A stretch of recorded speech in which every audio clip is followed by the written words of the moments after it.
YCP ఇప్పుడు వరుస దెబ్బలతో కుదేలవుతోంది. ఒకడు మొన్న మాజీ ఎమ్మెల్యే ఏకంగా బాలిక పట్ల అసభ్యంగా ప్రవర్తించి జైలుకు వెళ్లాడు.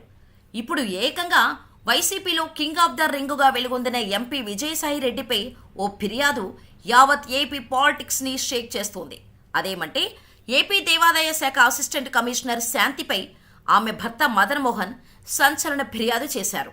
దేవాదాయ శాఖ కమిషనర్ సత్యనారాయణకు కంప్లైంట్ చేశారు. అదేమంటే తన వ్యక్తిగత విషయాన్ని కమిషనర్కు ఫిర్యాదు చేయటం ఇక్కడ హాట్ టాపిక్. ఆయన కంప్లైంట్ చేయాల్సింది పోలీసులకు కదా అనే కామెంట్ వినిపిస్తోంది. అదేమంటే నా భార్య దేవాదాయ శాఖ అసిస్టెంట్ కమిషనర్ శాంతి ఇప్పుడు గర్భవతి, కానీ ఆమె గర్భానికి నేను మాత్రం కారణం కాదు.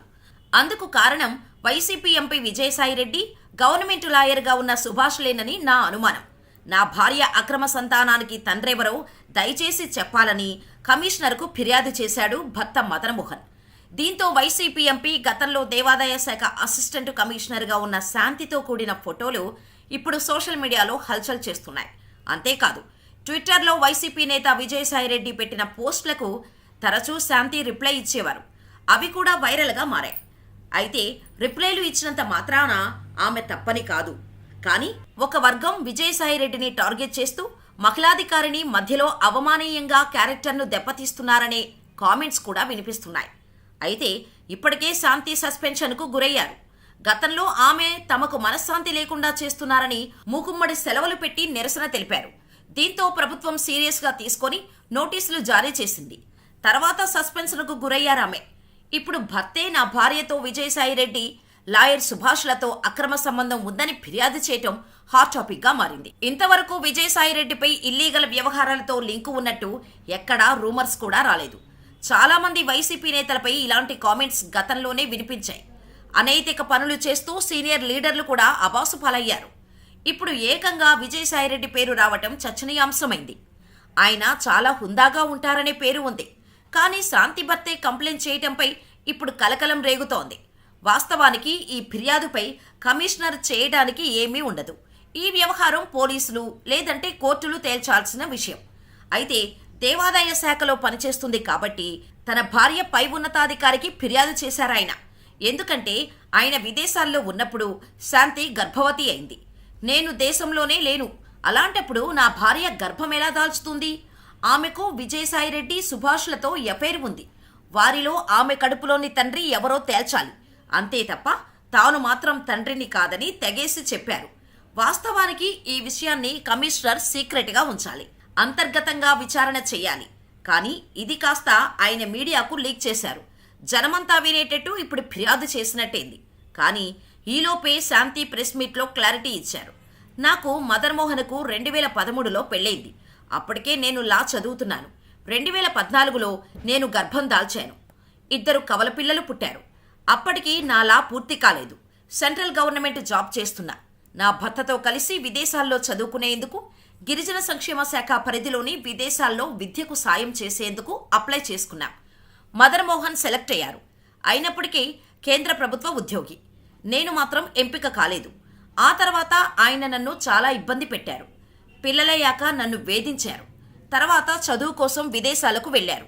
ఆ తర్వాత విదేశాల నుంచి వచ్చి నన్ను వేధించారు. లా పూర్తయ్యాక హైదరాబాద్లో 2 కోర్టుల్లో 2 సీనియర్ లాయర్ల దగ్గర నేను ప్రాక్టీస్ చేశాను. నాకు ఆ రోజుల్లోనే 75,000 రూపాయలు వచ్చాయి. నేను బాగానే సంపాదించుకున్నాను. నా భర్త ఉద్యోగం చేస్తూనే ఉన్నాడు. కానీ నన్ను మాత్రం దారుణంగా టార్చర్ పెట్టాడు.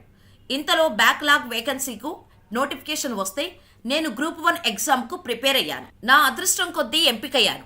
నా భర్త మాత్రం విడాకులు తీసుకుందామన్నాడు. నేను ఆయనకు రాసిచ్చాను.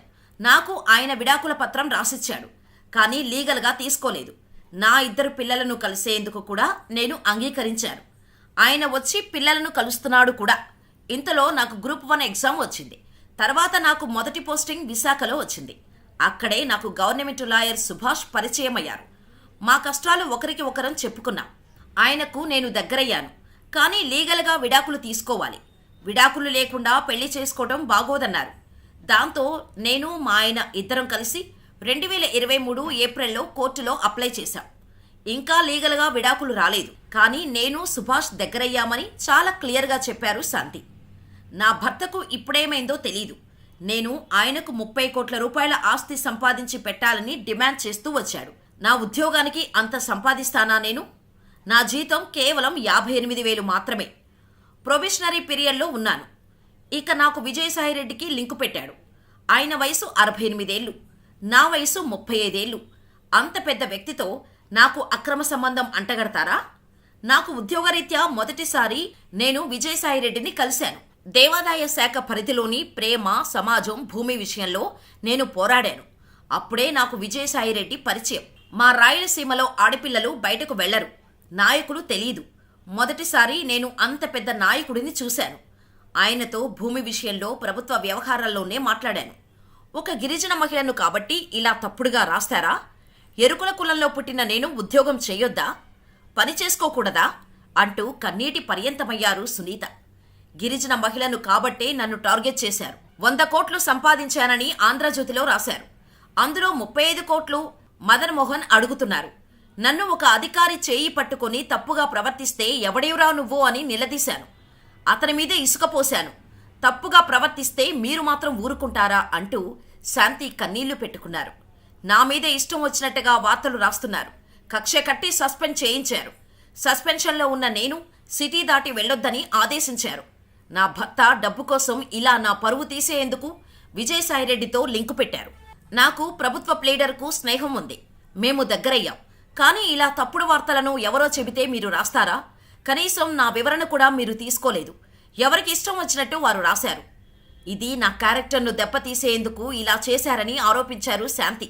మొత్తం మీద శాంతి క్లారిటీతో ఈ గొడవకు క్లారిటీ వచ్చినట్టయింది. కానీ నా భర్త భార్య మీద అభాండాలు వేయటానికి వేరే వ్యక్తులను లాగి ఆమె క్యారెక్టర్ను దెబ్బతీసే ప్రయత్నం చేయడం తప్పు.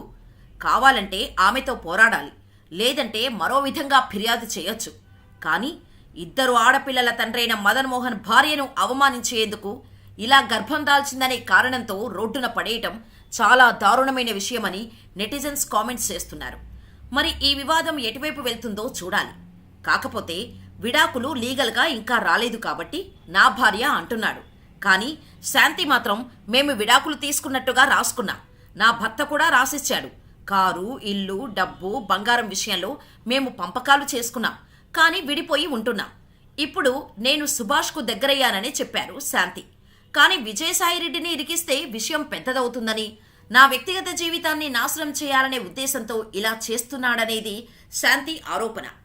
తండ్రి లాంటి వ్యక్తిపైన ఆరోపణలు చేశారు. నాకు ఆయనకు లింకు పెట్టారని ఆమె కన్నీటి పర్యంతమయ్యారు. ఈ వివాదం సోషల్ మీడియాలో హల్చల్ క్రియేట్ చేయడంతో ఎంపీ విజయసాయిరెడ్డి స్పందించారు. తండ్రి లాంటి వాడినని మహిళా గిరిజనాధికారే చెప్పారు. నోడల్ ఎంపీగా నేను ఎంతోమంది అధికారులను కలిశాను. అలాగే ఆ అధికారి కూడా నన్ను కలిశారు. ప్రజల కోసం ఎన్నో పనులు చేసే బాధ్యతలో కలుసుకుంటాం. అలా కలిస్తే అక్రమ సంబంధం అంటగడతారా? నాకంటే చిన్న వయసులో ఉన్న మహిళాధికారితో అలా అక్రమ సంబంధం అంటగడతారా? సదరు మహిళ గిరిజన మహిళ అని చిన్నచూపు చూస్తున్నారు. కానీ ఒక సామాజిక వర్గానికి చెందిన మహా టీవీ, ఏబిఎన్, టీవీ5 యాంకర్లు నాపై దుష్ప్రచారం చేస్తున్నారు. మరీ ముఖ్యంగా నన్ను సదరు మహిళపై దుష్ప్రచారం చేసి క్యారెక్టర్ దెబ్బతీసేందుకు మహాన్యూస్ వంశీకృష్ణ దుష్ప్రచారం చేస్తున్నారు. ఆ యాంకర్ వల్లే ఇదంతా జరిగింది. దీని వెనుక కుట్ర ఉంది. నేను వంశీకృష్ణ మీద చట్టపరంగా చర్యలు తీసుకుంటాను. నాకు ఆ మహిళా అధికారికి సంబంధం అంటగట్టారు. నేను మానవ హక్కులు, గిరిజన హక్కుల కమిషన్కు ఫిర్యాదు చేస్తాను. లోక్సభలో నేను వంశీకృష్ణపై ప్రైవేట్ ప్రివిలేజ్ మోషన్ను మూవ్ చేస్తాను. గుడ్డిగా ఎవరో ఫిర్యాదు చేస్తే నా క్యారెక్టర్ను దెబ్బతీస్తారా? నేను దీనిని వదిలిపెట్టను. నాపై ఆరోపణలు చేసిన వారిపై చర్యలు తీసుకునేలా చట్టపరంగా ముందుకు వెళ్తానని హెచ్చరించారు. ఎవరో కంప్లైంట్ చేస్తే మీడియాలోని ఓ వర్గం కావాలని టెలికాస్ట్ చేసింది. మహిళా క్యారెక్టర్ను కూడా ఇలా దెబ్బతీస్తారా? మీకు అక్కా చెల్లెళ్ళు, అమ్మ లేరా అంటూ విజయసాయిరెడ్డి తీవ్రంగా స్పందించారు. నిజంగా అమ్మ, అబ్బకు పుట్టి ఉంటే ముందు వెనుక ఆలోచించకుండా ఇలా దారుణంగా, అవమానకరంగా వార్తలు ప్రసారం చేస్తారా అని ఫైర్ అయ్యారాయన.